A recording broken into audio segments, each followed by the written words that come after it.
This conversation on the investigation into the mass dismissals. The mass dismissals. Are there mass dismissals? Are there not? I can speak to you quickly. Okay. It's not true. It's not true, right? It's not true that there are mass dismissals. So what are they investigating? We live in this country. If people have been dismissed and there is mass dismissal, we will all see it, we all know it. The people live with that, they are not rocket science. What I do know is that when we came to government, prior to coming to government in December, when this MPP government were leaving power, a lot of recruitments were made. And some of these recruitments needs to be audited. So the chief of staff put a moratorium, will you call it a moratorium, or a lien on all of these appointments that were rushed.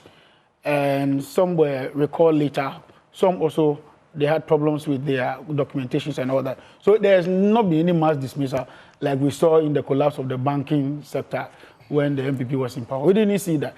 What I do know, yes, some people actually lost their job. Of course, why won't you lose your job if you were employed wrongly?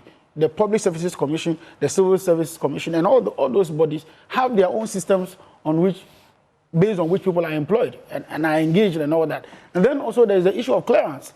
If government is employing, they must be sure that there's budget, there's provision for some of these people to be on the job, not just to be there and then walking around. And then also these jobs are not for cronies, they are not for family members, they are not for, as a dash to people, as a gift to people. And people should be qualified. I am of the opinion that people should be employed. And that's why I'm even in my own office. I have a lot of staff on my payroll that I also pay. And I am not happy when somebody resigns or I have to fire somebody or not. Because you think about their daily bread, what they will eat, the emotional trauma, the family dependency and all that. But at the end of the day, if something has to be done and to safeguard this country, it has to be done.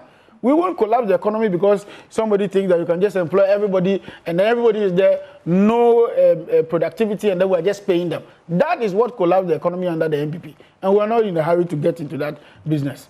At least we're doing due diligence to make sure that the people who are employed deserve to be employed and are qualified to be employed. That's all. Okay. Alfred.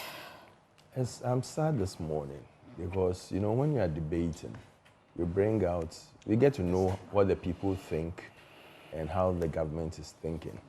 And this morning I've seen that the government doesn't care. All they do is that, let me do what I want to do, I don't care about the people. Coming to the letter that the chief of staff wrote, we were sitting in this country when they had to reverse all the dismissal at Bank of Ghana. You remember there was a mass dismissal at Bank of Ghana. And it's not only Bank of Ghana. There were so many other places that people were just... There was even a lady who was sacked from, Ghana Gas. And she was calling that if we know somebody. I said, I don't know anybody to help you. You see, it's sad that Ghanaians get a job, and because we want to put NDC apara chickens there, we just decide that let's get some people out and bring some people in. But was it not, shall I say? It's because they couldn't meet their 133. Their 133, they cannot meet it. So they needed to create avenues for their people. So all they needed to do was get people out and let me get my people. But was that not also, some of the people who were setting a new government to failure? Some people who were employed were not MPP people, they were NDC people. We didn't employ NDC or MPP. We employed Ghanaians. So their own people started crying. But I'm saying that knowing when a new government comes to power, what they have to go through, transitioning and all of that, for an outgoing government, was that not setting up a new government? If you've employed people 6 months before. I think the debate around is the timing, because of course people say that it was before, it was after, and all of that. It was before elections, far before elections. Okay. But you have a period. Your probation is about 6 months. Okay. So they leave, even if you can even give them permanent employment in this, but they say leave it for the new people to give them the letters, only for them to be sacked. Okay. When we were complaining about it before, at certain places where they saw the thing was so visible and Ghanaians were complaining about it, come on, why are you doing this? Before they started redrawing some of this thing, especially Bank of Ghana. Bank of Ghana was the biggest case of example that we can give. And there are other places that people were just quiet. Oh, please. When you're talking, I was quiet listening. All of you are culprits. All of you, except Mr. Capito. He's the only one who's always been quiet since when the beginning of this argument. So to end on this, okay, there's mass. You say mass. Just to be define your mass. When you are talking about mass, it can be from various sectors, and it's still mass. So I believe that a call by the parliamentary committee to look into this is very necessary. We want Ghanaians to know what has gone on. The minority, you can call us names, but we'll do our work. You can call the minority leader. You can even call him full stop or comma or whatever. The work he has to do as a minority leader, he will do it. You can go ballistics and insult him. He will still do his work. He has a duty to put the government machinery under check. Okay. It's not everything that they bring on board that Afenyo will just sit down and say, I won't talk about it. He will talk about it. Even if you have the numbers to pass it, at least Ghanaians will know that he's done his work to put them under check. You can sell, you can insult, you can say, call him any name. He will work in the interest of this country and this country alone, not in his personal interest. So I'll end it this way. Okay. And so I can only imagine how Mr. Capito will address this, but I will not pray. Let me just pretend that I won't know how you're going to address this. And if you've had few people, knocking at your door that, I've been removed from my workplace and all, Mr. Capito. It happens under every administration, and I think we need to put a stop to it. Okay, and I said, they behave like two kids on a playground. I poke you, you poke me. That thing needs to stop. Kofi. Because that's what children do. Kofi. So like somebody said, political witch hunt. If you're a witch, you should be hunted. Of course. Okay, fine. But what I'm saying is, let's look at Ghana as Ghana. I guess, sir, that whenever there's a change of government, and UCPP, you haven't been in power for a long time, so yes. I will not blame you. Yeah, don't spend me. 50% of Ghanaians become unemployed. When there's a new government. Can I show you why? Yeah, please do. Okay. Everybody who is government appointed gets laid off. When it's a new government. Okay? CEOs, whatever, everybody changes. Are they not replaced? No, well, they change them. Exactly. Because if there's a new party, if it's, listen to me. That's right. Kingsley, we've got to reconvene on these two gentlemen on this table, Kofi and Wonder. We've got to discuss. Oh, me, that is the topic. I want to hear Mr. Capito. All right. He's not a politician. He's the one I want to hear. Mr. Mr. Capito, please. I'm just You see, and it is sad that a young girl or a young man who gets appointed under an administration, and then the moment there's a change of government, the suspicion is because you were appointed under this administration, we should let you go. Okay. It is very, very sad. And it happens with both parties. I'm not going to say one does it better than the other. That's true. Okay. And that thing, it doesn't make Ghana progress. Because a kid who is hired maybe a year, maybe on merits, or even protocol. As Reverend Kumbua said, if you employ protocol doctors into medical school, when you get sick and go to Kolobu, you go and meet a protocol doctor. Okay, so politicians, be aware that these things doesn't do well for Ghana. If the person is qualified, let the person stay there. Exactly. Okay, if the law says that 6 months before change of government, you cannot employ people, let this be known so that nobody can hire people 6 months before they exit. Okay, these are the things that we do to ourselves, that there's always that animosity.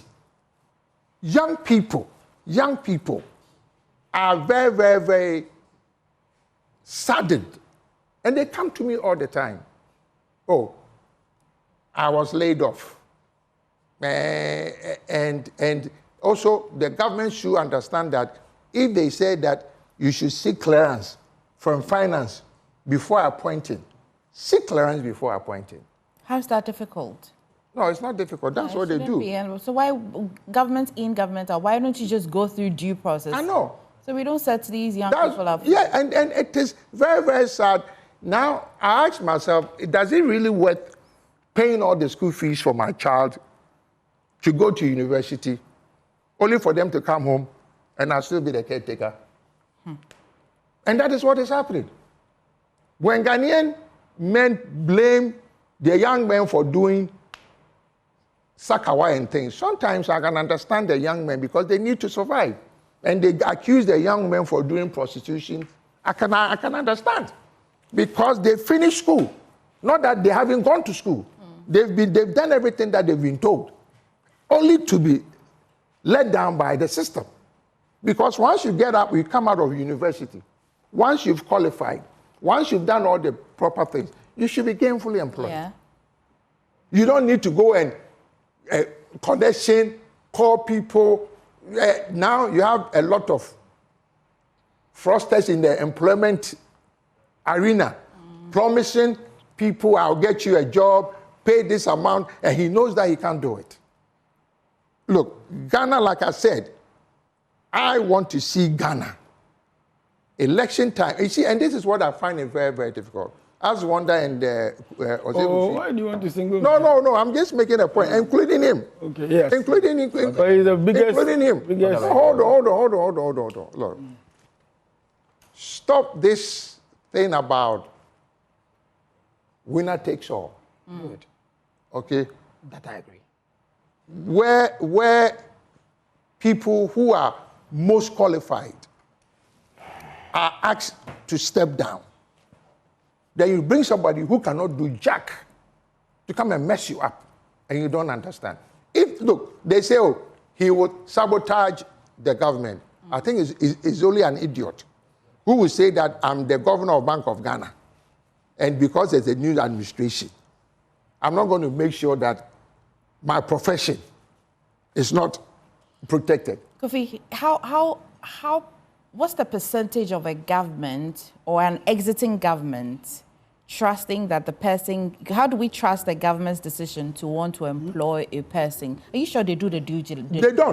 They don't. It's all rumors, even in the work enclave, because the CEO or some director was closer to some young people.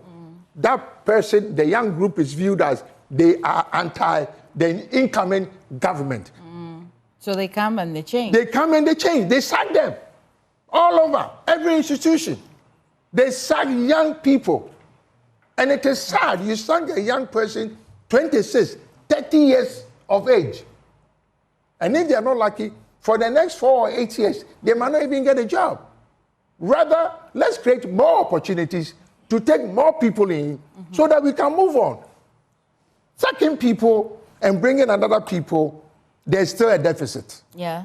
Okay, even including public toilets, they fight over it because of the change of government. They do. Why? Why? Question for the gods. Why? Kofi, you're the one wrapping. Yes, you're the one wrapping the show up. I totally agree 133. with my senior brother Kofi Capito that as a country, we need to establish a very reliable source of employment for our people, especially the young ones. But unfortunately, we have entertained two types of employment opportunities in this country: the political appointment and the civil service appointment. So a government comes into power and start appointing certain people because they are affiliated to that political party. And sometimes you'll be amazed to know that some of these people who are appointed do not even have, in quotes, their qualification. And we've seen some of them as ministers under some governments.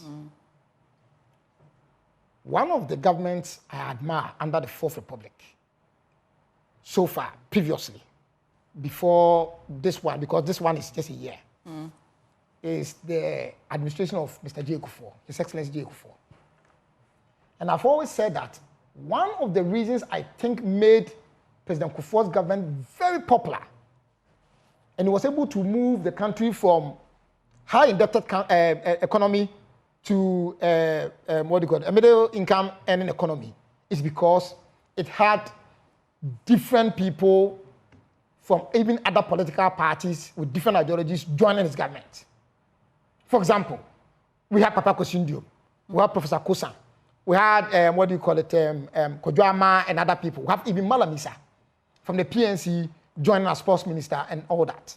So you could see that all the ideas that came into building the nation were from all the political parties who are alternatives to the J. Kufuor government. And so they brought the ideas, the party policies, which they would have implemented on board. All right? And I believe that also brought some sort of checks and balance, because Papa Kosindium, for example, was a cabinet minister.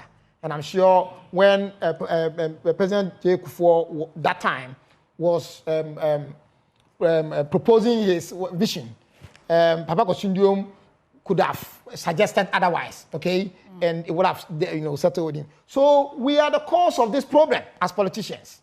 All right? We are the cause of this problem as politicians. And I agree with him. And that is why we have so many vices in this country. All right? Yeah. The hookups, the sakawa, and all those things. And sometimes you look at certain people.